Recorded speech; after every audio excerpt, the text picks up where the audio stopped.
Et l'édition spéciale se poursuit sur LCI. Nous sommes maintenant près de 24 heures après l'attentat suicide de Manchester. C'était lors d'un concert, celui de l'artiste américaine Ariana Grande. On vous en rappelle le bilan. 22 morts, dont une fillette de 8 ans, une soixantaine de blessés, dont certains dans un état encore très grave ce soir. L'attaque a été revendiquée tout à l'heure par Daesh. Et on en sait plus ce soir sur le profil du kamikaze. Il avait 22 ans, il s'appelait Salman Abedi, était britannique, né en 1994 à Manchester, de parents libyens. Un autre jeune homme semble impliqué, 23 ans. Il a été arrêté dans la journée et serait lié à l'attaque, selon les mots de la police. Avec nous sur ce plateau, Shem Sakrouf, bonsoir.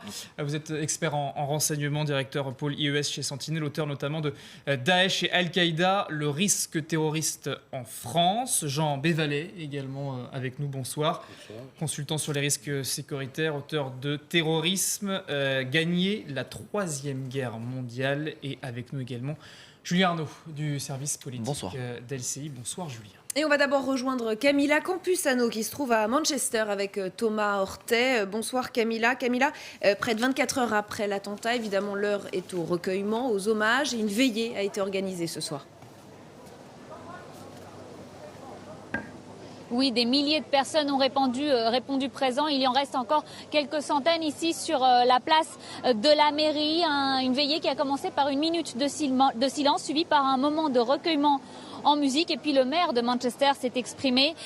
Il a insisté, chacun doit reprendre le cours normal de sa vie. Manchester doit rester uni. Manchester doit être reconstruite après un tel traumatisme. Un message positif largement applaudi sur cette place. Les gens se sont ensuite mis à scander avec énergie Manchester à plusieurs reprises. Les gens ont ensuite pris la décision de rester ici, se recueillir un moment. Certains se prenaient dans les bras, d'autres voulait simplement montrer qu'il gardait la force pour continuer à vivre ici à Manchester. Et on voit également des initiatives pour montrer la solidarité dans la ville. On voit par exemple juste derrière moi une distribution gratuite de boissons et de nourriture organisée par la communauté sikh de Manchester. Alors c'est le message qui revient en permanence ici quand on demande aux gens comment doit se relever la ville. Eh bien, tout ce qu'il nous dit, c'est qu'il faut rester unis, il ne faut pas se laisser diviser. Merci Camilla Campusano avec Thomas Hortet. On vous retrouvera, on continue évidemment à suivre l'évolution sur place à Manchester, mais on va s'intéresser également ce soir à la France et ce nouvel exécutif face à ce défi du terrorisme. Avec vous notamment Julien Arnaud. Julien, on a vu Emmanuel Macron qui a très vite réagi et a fait plus qu'un communiqué de condoléances et de condamnation ce matin. Oui, vous allez voir sur ces images, c'est cette déambulation, cette sortie depuis l'Elysée du président de la République. Il n'était pas seul, accompagné d'Édouard Philippe, le Premier ministre, ainsi que du ministre de l'Europe et des Affaires étrangères, Jean-Yves Le Drian, et de la ministre déléguée aux Affaires européennes, Marielle de Sarnez, direction l'ambassade du Royaume-Uni à Paris. C'est à quelques numéros de l'Elysée, rue du Faubourg Saint-Honoré. Et vous allez l'entendre, déclaration du président de la République, Emmanuel Macron. Nous serons déterminés et résolus aux côtés de l'ensemble de nos partenaires européens pour lutter contre le terrorisme partout sur notre continent. Beaucoup de choses ont d'ores et déjà été faites. Notre coopération est en la matière exemplaire, mais nous poursuivrons à chaque instant le renforcement de cette coopération en actes. Voilà, l'exécutif à l'action. On a vu Édouard Philippe, il avait fait un communiqué. Il avait publié juste avant avec cette première phrase « Le terrorisme le plus lâche a encore frappé, comme à Paris, il y a plus d'un an, s'en prenant à un lieu de spectacle. » Jean Bévalet, on voit des images aussi de communication, il faut bien le dire. Très clairement, Emmanuel Macron essaie de rassurer sur un terrain sur lequel, pendant la campagne, on l'avait attaqué pour son éventuel manque d'expérience. Est-ce que vous, cette équipe, cette nouvelle équipe gouvernementale, vous paraît prête au défi terroriste? Écoutez, l'équipe, on va la juger sur ses actes. On va apprécier son travail. Aujourd'hui, nous avons un nouveau président de la République, des nouveaux ministres, des nouveaux chefs de service. Ça fait plein de nouveaux. Le risque, c'est que vous ayez les réseaux qui ne soient pas forcément bien maîtrisés, la connaissance de certaines situations, ça peut être compliqué. Maintenant, il est évident qu'à ces postes-là et à ces fonctions-là, on peut imaginer que les gens maîtrisent leur sujet. Mais dans tous les cas, le président de la République l'a dit. Il dit quoi? Il dit ce que les Français veulent entendre. Effectivement, alors on a quelques informations. On nous parle d'une task force. Voilà, c'est énorme là quand même, parce que peut-être qu'on l'évoquera dans le journal, dans votre Bien sûr qu'on va l'évoquer. Je ne sais pas ce que ça veut dire. Et puis il y a effectivement 10 000 fonctionnaires, policiers et gendarmes qui apparemment vont être recrutés. Mais qui dit recruter dit former, il ne faut pas l'oublier derrière. Donc ça veut dire du temps et ça veut dire de l'argent. Et justement, cette task force, Chem Sakrouf, le candidat Macron parlait d'une force opérationnelle capable d'intervenir 7 jours sur 7, 24 heures sur 24, plus d'intégration des services, c'est ça? Oui, c'est effectivement ce qui a été dit par le président de la République durant la campagne électorale. Maintenant, il est aux commandes. Donc, il va constater peut-être l'état et l'évolution qu'a pris compris les différents services de renseignement pour pouvoir ajuster peut-être une réelle solution. Maintenant, effectivement, une task force, ça ne veut pas dire grand-chose. Est-ce que c'est des éléments qui vont être là pour coordonner, donc gonfler le Centre national du renseignement, pour coordonner le CNR, le travail des services de renseignement, ou est-ce que ça va être un service opératif? Donc ça reste très flou, surtout vis-à-vis du positionnement au sein de l'exécutif. Jean Bévalet, vous êtes d'accord? Ça reste très flou. On est dans l'inconnu devant cette task force annoncée par Emmanuel Macron. Aujourd'hui, oui. Enfin, en tout cas, pour moi, on est dans l'inconnu. Pourquoi? Nous avons déjà des services existants en place. Vous avez des opérationnels, vous avez des gens, ceux qui font remonter l'information à nos dirigeants. Oui, mais on voit bien qu'aujourd'hui, ça ne suffit pas. On est face à un défi inédit. Mais ça ne suffit pas. Pensez-vous que c'est le fait de mettre 50 personnes dans un immeuble haussmannien de Paris qui va arranger les choses? Je vous pose la question, effectivement. Non. Avec, et je tiens d'ailleurs à mettre des guillemets à ce que je dis, avec toute la bonne volonté que pourraient avoir ces gens-là, on est face à un nouveau terrorisme. Je l'ai déjà dit une fois sur ce plateau, je pense que le terrorisme a pris, en tout cas en France, un nouveau virage avec l'affaire Mera, et qu'on ne l'a peut-être pas bien perçu à ce moment-là. Et effectivement, bien aujourd'hui, il y a le cyberterrorisme sur lequel il va falloir travailler. Savez-vous que, par exemple, on considère que 90% des terroristes qui interviennent sur le sol européen ont recherché des informations et se sont, entre guillemets, mis dans cette mouvance par le biais d'Internet. 90%. Oui, mais là, quelque chose à faire. Vous parlez de nouveau terrorisme, mais ça fait quelques années déjà, Chem Sakrouf, qu'on voit cette forme de terrorisme. Ça fait déjà presque bientôt 2 ans que la France a été frappée en plein cœur au Bataclan. C'est-à-dire que pour les Français, on leur annonce beaucoup de choses avec le gouvernement précédent, mis à part mettre des bougies et faire des hashtags tous contre le terrorisme, les Français ont compris que malheureusement, il fallait développer la résilience, mais en termes d'opérativité. C'est-à-dire, qu'est-ce qu'on peut faire de plus face à des gens qui n'ont pas peur de mourir? Donc les solutions, elles existent tant sur le plan de la formation, la coordination, comment échanger du renseignement pertinent. Mais là, le défi qui va s'imposer à ce nouveau pouvoir, c'est de pouvoir démontrer, en nommant des gens, parce que je rappelle, le patron de la DGSI, le patron de la DGSE, donc le renseignement intérieur, extérieur, ont changé. Donc maintenant, qui on va nommer à leur tête, avec un nouveau Premier ministre également qui vient d'être nommé? Comment avoir des gens qui connaissent peut-être pas bien les dossiers, une efficacité face à une menace grandissante? Donc c'est les vrais défis qui vont malheureusement vite être soumis à ce nouveau pouvoir, dans un contexte particulier où on vient de vivre encore avec cet attentat. Juste un mot sur cette task force. Effectivement, on a des contours qui sont très flous aujourd'hui. C'était un élément clé du programme pour lutter contre le terrorisme du candidat Emmanuel Macron. Et il a dit tout à l'heure à l'ambassade, le fameux conseil de défense qui se tiendra dès demain matin va servir aussi à y voir un petit peu plus clair dans cette constitution de task force. Si on la traduit, on va dire peut-être en français, c'est une cellule de renseignement anti-Daesh, voilà comme on le présente à l'Élysée, permanente, 50 à 100 personnes, et qui serait directement rattachée au président de la République. C'est un des objets donc de ce conseil de défense de demain matin, une quinzaine de personnes autour de la table à l'Élysée. Ce conseil de défense qui est censé préciser cette task force, ça donne quand même une impression d'improvisation. Ça veut dire qu'il n'était pas prêt? Alors, je vous laisse le terme d'improvisation.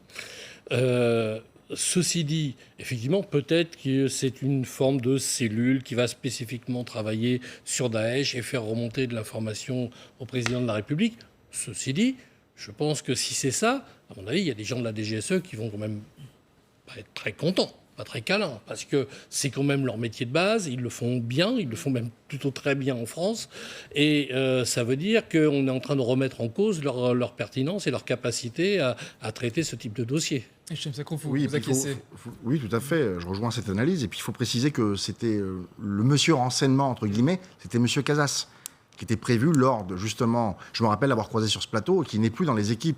Donc, effectivement, il pense y avoir un mercato qui a dû se resserrer, avec potentiellement des gens qui ont récupéré ces questions de sécurité. Maintenant, peut-être que la réunion de demain avec ce Conseil de défense va déterminer réellement les axes, les prérogatives et les vraies missions. Encore une fois, on ne peut pas préjuger de leur capacité à gérer ces dossiers, mais effectivement, ça pose un problème sur l'activité des services et qui va commander qui et comment ça s'organise. Oui, pour être précis, on sait qu'il y a eu un changement d'exécutif, évidemment, ça c'est ce qu'on voit, évidemment, dans les ministères, mais Jean Bévalet, les services aussi ont changé de tête, on l'a évoqué, il y a un roulement, il n'y a pas de continuité dans les services à l'heure de cette urgence antiterroriste. Mais que les services changent de tête, c'est quelque chose de normal. C'est normal de changer de tête au moment où on change d'exécutif aussi. Alors, C'est un hasard de calendrier. là, si vous voulez, c'est un hasard de calendrier, mais le hasard, contrairement à ce qu'on dit, ne fait pas toujours bien les choses. Et peut-être y avait-il des mesures à prendre pour pérenniser les fonctions de certaines personnes, ne fût-ce que quelques mois sur 2017. Excusez-moi, et puis le bilan, il n'est pas exceptionnel. On a eu la DGSE qui n'a pas été au top sur les affaires syriennes. On a la DGSI qui malheureusement, je ne parle pas des agents qui font un travail remarquable, mais qui était dépassée par rapport au risque et le niveau du risque. Donc effectivement, je pense que le fait qu'on change de tête avec un changement de pouvoir ne va pas être simple pour la gestion du pouvoir et du président Macron. Maintenant, encore une fois, on ne va pas préjuger de leur capacité et de l'organisation qui va peut-être être logique et cohérente, telle qu'on le verra peut-être demain. Et dans cette nouvelle équipe, il y a évidemment le nouveau ministre de l'Intérieur, Gérard Collomb. Julien Arnaud, finalement, c'est assez peu de choses sur lui, sur son expérience en matière de sécurité. Alors, il a cette réputation quand même à Lyon, en tout cas maire de Lyon depuis 2001, cette réputation de monsieur sécurité. Hein. Si on regarde dans sa ville, si on regarde un peu le bilan, il a instauré beaucoup de caméras de sécurité, c'est plus de 500. Il y a une police municipale qui est la 3e de France. Il avait mis en avant la tolérance zéro. Donc ça, on va dire que c'est un niveau local. Hein. Là, on est à une échelle supérieure. Donc, est-ce qu'il va pouvoir prendre tout cela en main Gérard Collomb, on a vu ses premières déclarations justement tout à l'heure lors d'une conférence de presse. Il avait réuni les principaux patrons de la sécurité. Donc oui, il va devoir travailler. Il part plutôt avec, on va dire, un bon indicateur, un bon élément de la part de plusieurs personnes. Maintenant, il va vraiment être sur le terrain. On va d'ailleurs peut-être l'écouter. Il était tout à l'heure notamment sur LCI. Nous avons donné un certain nombre de consignes aux organisateurs d'événements sportifs, culturels, et évidemment, cette période de l'année, il s'en déroule beaucoup, de manière à ce que la protection de nos concitoyens soit partout assurée. Des précisions, Julien, sur cette circulaire ? Alors, cette circulaire qui a été envoyée notamment au préfet, si on la lit dans le détail, c'est simplement un rappel. Hein. Il n'y a pas beaucoup de choses qui ont été rajoutées. On demande simplement d'être vigilant, par exemple, sur les files d'attente à l'extérieur des salles de spectacle, dans les centres commerciaux, etc.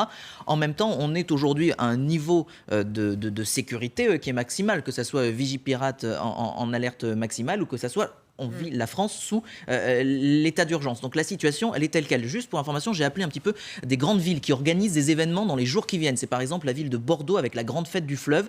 Il n'y a pas eu de dispositif pour le moment supplémentaire. Ils sont en liaison avec l'État depuis beaucoup de mois. Donc c'est monté en amont. La ville du Havre qui fête ses 500 ans, ville du Premier ministre. Oui. Là aussi, on est sur le qui-vive, mais pour l'instant, le dispositif est déjà maximal. Jean Bévalet, on vous a vu réagir pendant la déclaration de Gérard Collomb. Vous disiez des consignes aux organisateurs comme si c'était nouveau, quoi, en gros. Mais si vous voulez, c'est encore une fois, on est dans des consignes face à un terrorisme qui a évolué.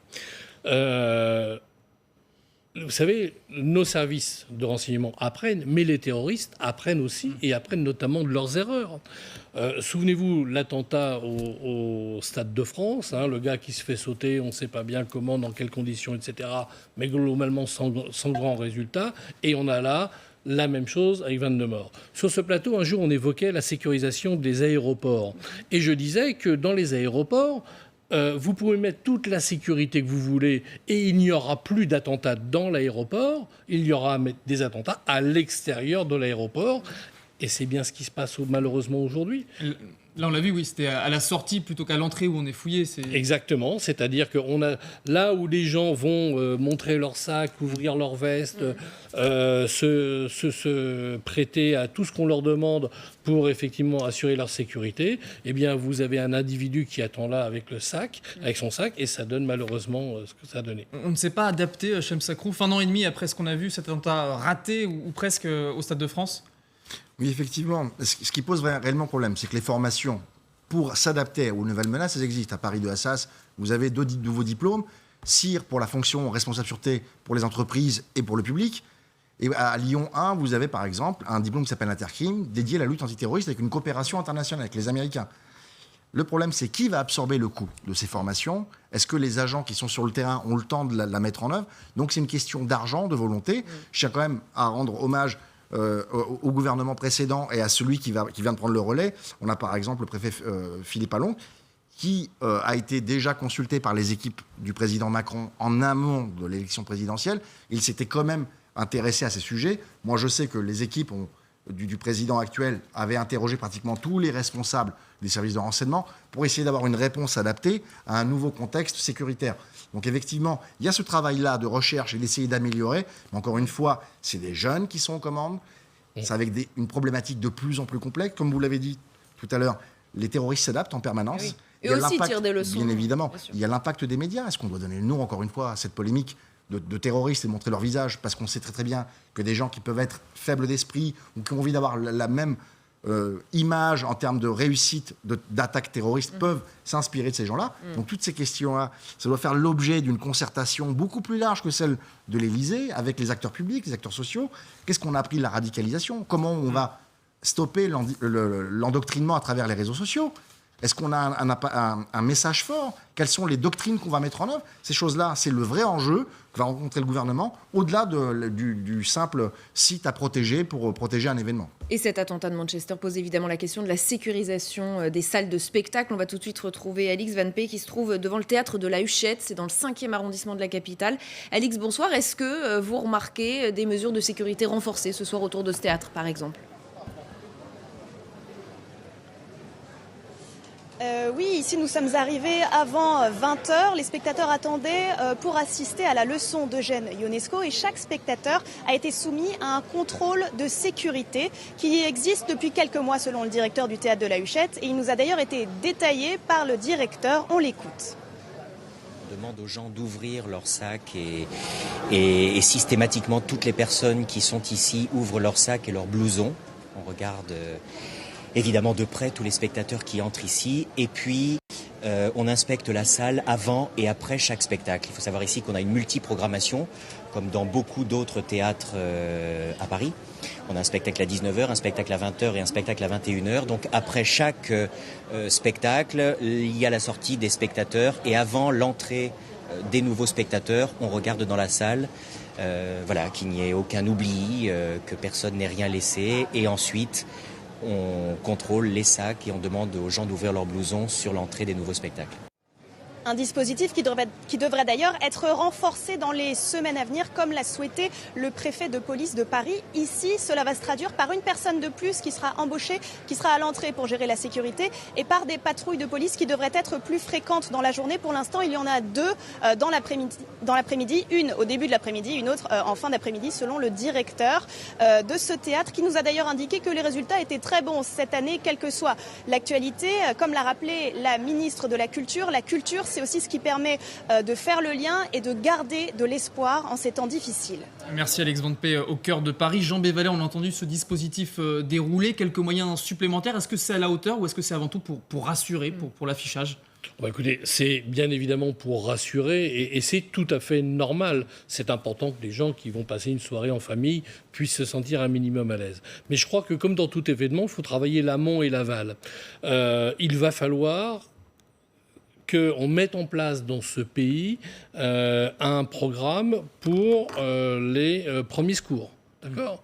Aujourd'hui, demandez à vos proches combien de gens savent poser un garrot, est-ce qu'il faut le faire, comment on met un blessé en sécurité, comment est-ce qu'on intervient vis-à-vis d'une blessure à l'abdos, enfin tout ce qu'on peut voir dans ce type de situation. Il va falloir que ça s'apprenne à l'école. Il y a des formations maintenant à l'école. Et pas qu'on fasse uniquement mettre des gamins sous une table en cas d'une explosion, etc. C'est très bien, c'est un début, mais il faut aller plus loin. Il faut que dans les salles de spectacle, on ait des vraies trousses de secours pour des grands blessés dignes de ce nom, avec de quoi faire des piqûres, faire des garrots, etc. Et là, c'est une formation en plus. Cham Sacron, vous êtes d'accord? Il faut que les Français s'adaptent à cette nouvelle menace, adaptent leur vie, changent leur quotidien. Le risque, il existe, on le sait, on en paye le prix. Donc maintenant, c'est toujours le même problème, c'est qui va payer. Là, j'ai entendu dans votre reportage, on disait qu'on embauchait quelqu'un, c'est bien, ça fera quelqu'un de plus à l'autopsie. Voilà, parce que si un individu vient armé, les deux personnes ne pourront rien faire. Donc malheureusement, on ne peut pas armer tout le monde. Donc il va falloir conjuguer la technologie à la formation, détecter les comportements à risque, faire de la signalisation, comment se comporter. Donc ces choses-là, ça demande du temps, ça demande de la formation, ça demande de l'argent. Il faut qu'il y ait des vraies mesures mises en place pour les gens de la sécurité, pour encadrer leur activité, leur donner de la formation. Là, vous prenez par exemple les gens qui faisaient de la sécurité avant les attentats et après les attentats, ils n'ont pas été formés au risque terroriste.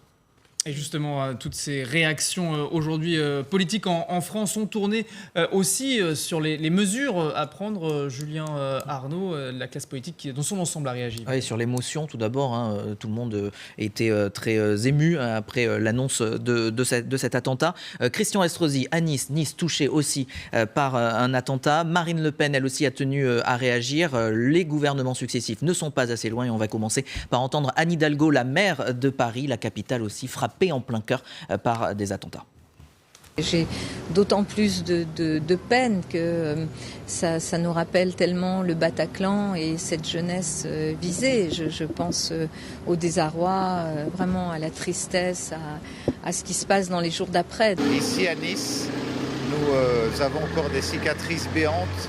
Je sais ce que représentent ces instants où on prend des papas, des mamans, des enfants dans ses bras pour essayer de consoler des gens inconsolables. Ces attentats, ils ont lieu maintenant quasiment de manière mensuelle. Voilà. Donc c'est un fait que nous sommes en guerre, une guerre qui nous a été déclarée par les fondamentalistes islamistes, mais une guerre auquel on refuse de répondre.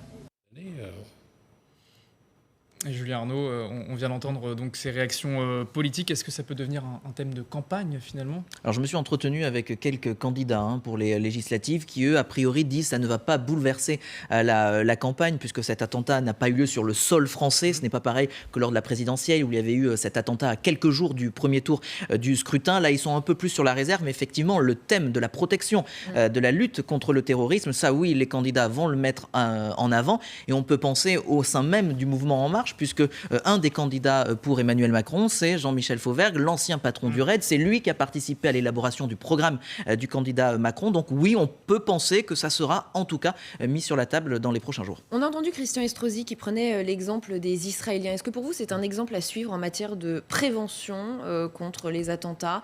Vous parliez du comportement des Français. Oui, après tout, mais personne n'est armé. En Israël, c'est un petit peu différent. Ils sont armés. Est-ce que c'est un chemin que les Français doivent prendre ou pas du tout? Alors c'est un modèle parmi tant d'autres. Le problème, c'est que ce n'est pas les mêmes équations pour la prise de solution. Vous avez un pays comme Israël qui est entouré de pays qui ne sont pas forcément amis et qui ont vécu depuis des années des attaques terroristes. Donc eux, ils ont déjà pris en compte, mais c'est toute une politique, une doctrine, une culture. Les Israéliens ont des armes en permanence sur les sites recevant du public. Ma question, c'est justement ça. Est-ce que face à cette nouvelle menace... Non, je ne pense pas Il y a des choses à prendre en termes de réactivité, d'urgence, les primo-intervenants, on le fait déjà. Les premiers secours. Il faut pas négliger les compétences techniques de nos services de renseignement. Mais encore une fois, là, c'est pas des services qu'on va former. C'est des lambda, des gens qui font de la sécurité privée, qui ont juste une petite formation. Donc effectivement, il y a des choses à prendre, comme il y a des choses à prendre des Américains et d'autres pays qui ont de l'expertise. Donc effectivement, dire, voilà, c'est le modèle israélien qu'il faut amener en France, non. Il faut prendre ce qui marche bien ailleurs, et pas forcément que d'Israël, bien évidemment. Jean Bévalet, oui. Oui, et puis on a eu un candidat au présidentiel qui a aussi développé ses arguments sur la notion de l'Europe. il faut s'interroger sur le nombre d'attentats qui ont touché l'Europe depuis le 1er janvier 2017. Je veux dire, l'Angleterre, la France, la Russie, la Suède, la Turquie, Istanbul... Juste avant Berlin, juste avant Noël. L'Allemagne. 19 décembre.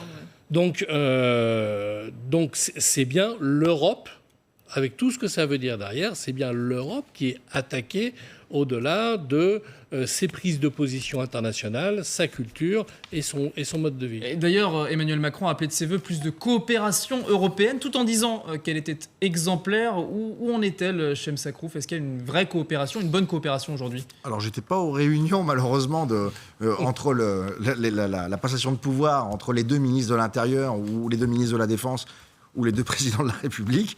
Mais j'imagine qu'on a dû lui faire un état exceptionnel de la coopération, vu qu'il veut l'amplifier. Voilà, moi je pense qu'il faut faire confiance à nos services de renseignement, à leurs homologues, qui ne rêvent d'une seule chose, c'est de stopper, d'endiguer la menace terroriste pour leurs concitoyens. Maintenant, comment accentuer cette coopération? Ça passe peut-être par, encore une fois, de l'échange pertinent de renseignements, d'arrêter peut-être un peu la guéguerre. Oui, pas de guerre de service. Voilà, et puis encore une fois, nos amis sur le plan du terrorisme ne sont pas forcément nos amis sur le plan de l'économique.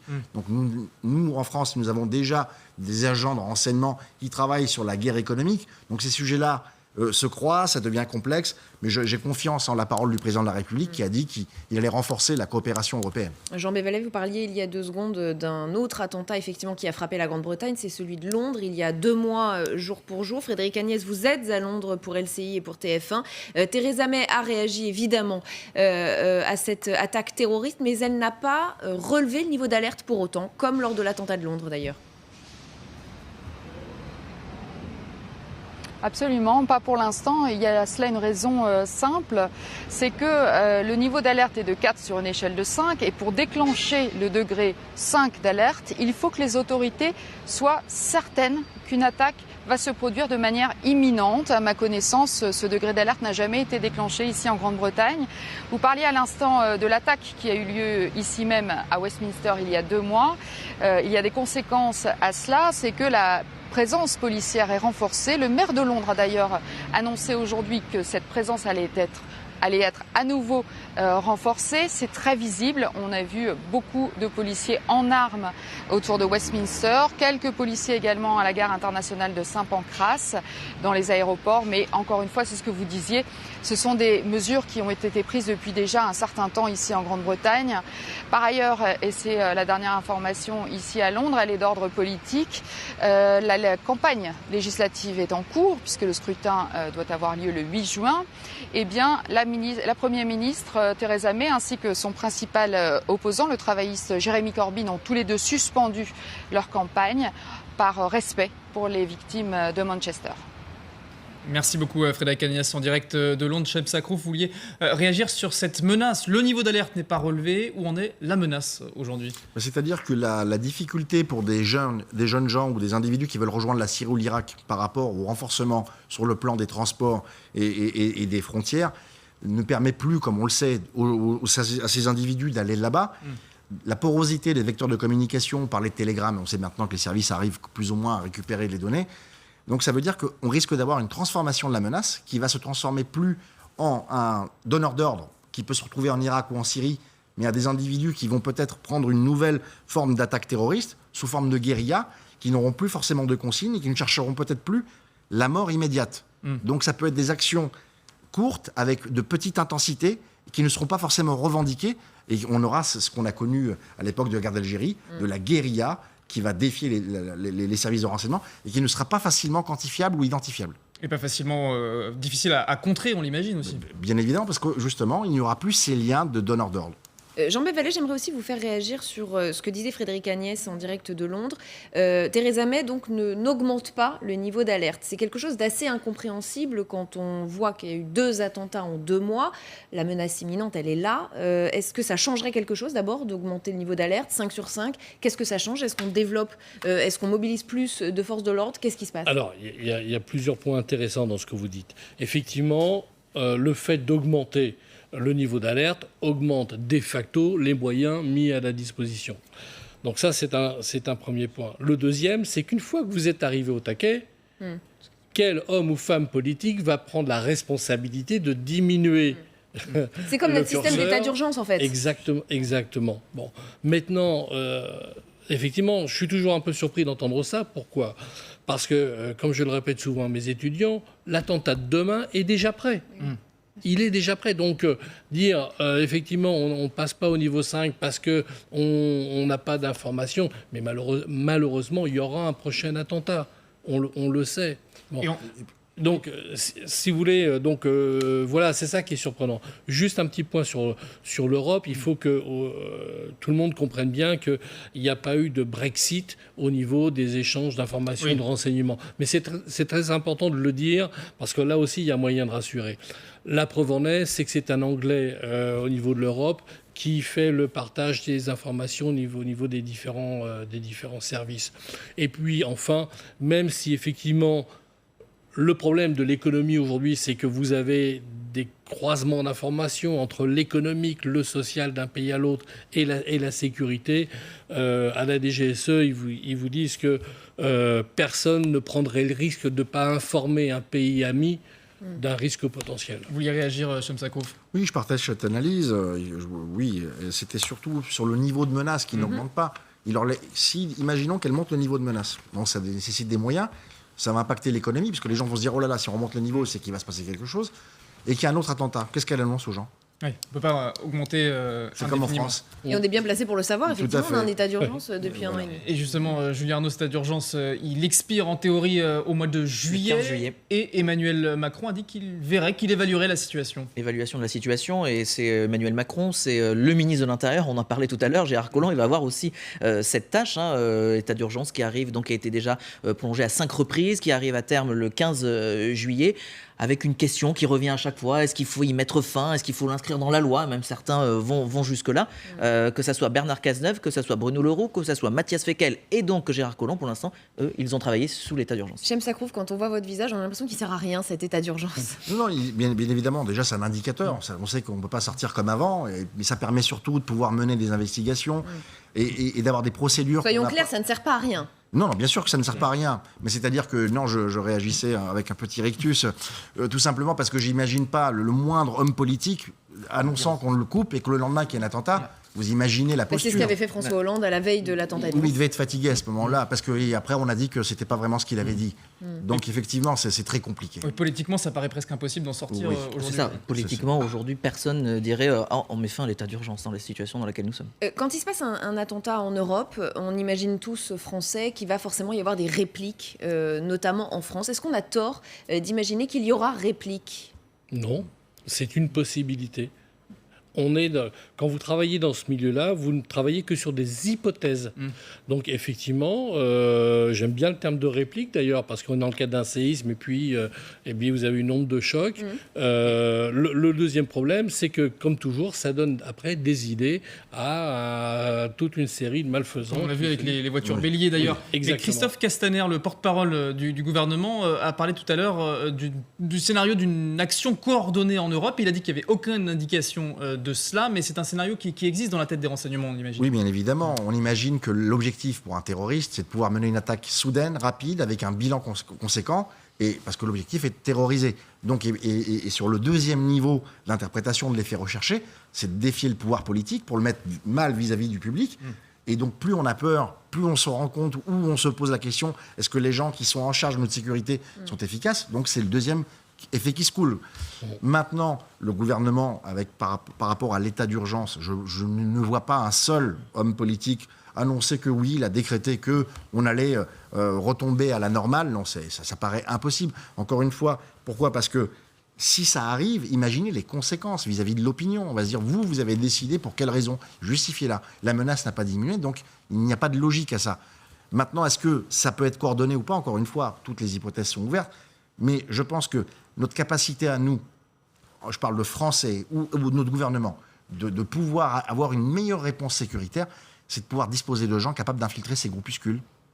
Et pour l'instant, il faut de l'infiltration, Jean-Michel. Et sous le mandat de Patrick Calvar de la DGSI, ils avaient jugé bon de tout miser sur le big data, c'est-à-dire que le spectre d'un individu dangereux rentrait lorsqu'il était en échange numérique, de manière géolocalisée ou sur du bancaire, et que le fait d'avoir des individus qui peuvent sur 2 niveaux, le premier, c'est faire peur aux terroristes en se disant peut-être que celui qui veut me rejoindre est un agent, et donc créer la bleuite. Donc c'est l'infiltration qui peut mener à l'anticipation. Mais elle n'existe plus, l'infiltration, aujourd'hui ? Si, elle existe, mais effectivement, comme ça vient d'être dit, dans la décennie précédente, on a mis beaucoup sur les moyens techniques. Or, les meilleures opérations qui ont été menées précédemment se sont faites grâce à des infiltrés, des gens qui sont rentrés dans les réseaux, qui ont fait remonter l'information, et puis derrière, eh bien, les opérations ont été menées pour neutraliser ces gens-là. Et effectivement, on a beaucoup joué sur le technique, le satellite, le numérique, etc. Mais parce qu'on avait un train de retard aussi. Alors, comme les États-Unis. On a voulu rattraper comme les États-Unis. Mais aujourd'hui, l'important, ça reste le contact terrain. Simplement concernant l'état d'urgence, je voudrais simplement dire qu'aujourd'hui, la question ne se pose pas de on prolonge ou on prolonge pas. C'est pas ça la vraie question. La vraie question, c'est il faut changer le mode, le système. Parce qu'effectivement, l'état d'urgence, on ne baissera pas aujourd'hui. Et si on ne baisse pas aujourd'hui, ça veut dire qu'on est parti pour 10 ans. Dieu me préserve, au moins 10 ans. Mais il faut trouver un nouveau système, une nouvelle organisation qui mette le pays dans la situation dans laquelle on vit. Et c'est ça le travail de nos dirigeants aujourd'hui. Et vous nous évoquiez hors antenne, Shem Sakrouf, l'exemple américain, puisque vous avez fréquenté Homeland Security il y a peu de temps. Donc les Américains qui, eux, se sont adaptés évidemment depuis 2001. C'est-à-dire que le constat, moi je reviens de Homeland Security où j'ai passé 3 semaines dans le cadre d'un programme international de lutte antiterroriste, le constat de la création de Homeland Security, je ne vous donne même pas les chiffres en termes d'effectifs par rapport à notre CNR, donc c'est un centre dédié à la coordination des services de renseignement, pour que ce qui est détenu dans un service de renseignement n'y reste pas et soit échangé, partagé dans des bases de données communes. Donc c'est peut-être l'objectif que veut faire le président de la République actuel, c'est-à-dire créer un service qui va mutualiser les capteurs pour que les gens qui, dans un service qui sont très bons dans un domaine, eh ben, le fassent partager à d'autres. C'est ce que j'espère pour notre pays.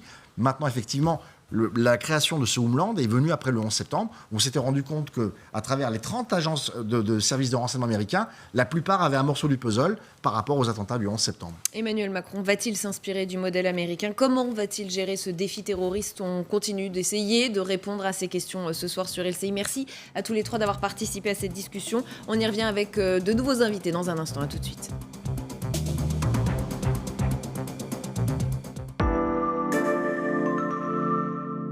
Utilisez le ruban de mascarade